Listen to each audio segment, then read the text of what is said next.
Здравствуйте! Главное правило утра – завтрак должен быть вкусным. Сегодня готовим невероятно простое и безумно вкусное блюдо. Предлагаю сделать пиццу без муки на основе из цветной капусты.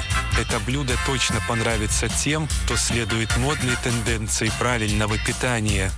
Нам понадобится цветная капуста, сыр, куриное яйцо, помидор, сосиски, кетчуп, чеснок и специи. Цветную капусту делим на соцветия и отправляем в чашу блендера. Измельчаем ее в массу, напоминающую мокрый снег. Вбиваем одно яйцо. Твердый сыр натираем на терке и отправляем к капусте. Чеснок измельчаем и добавляем к тесту. Насыпаем любимые специи, немного соли и перца.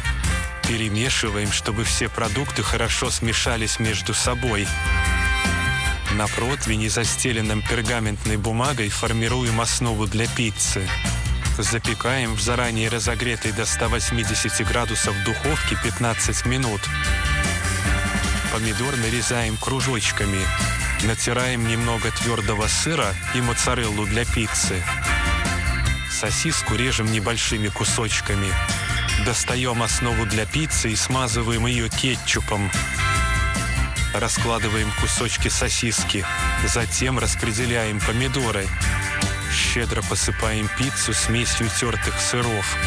Снова отправляем в духовку на 5-7 минут, чтобы сыр расплавился. Пицца на основе из цветной капусты смотрится как настоящая итальянская пицца. Тонкое тесто, много начинки и расплавленный ароматный сыр. Это новое ощущение для наших вкусовых рецепторов. Калорийность такой пиццы сведена к минимуму, что однозначно порадует тех, кто сидит на диете, но не может отказать себе в кусочке такого лакомства.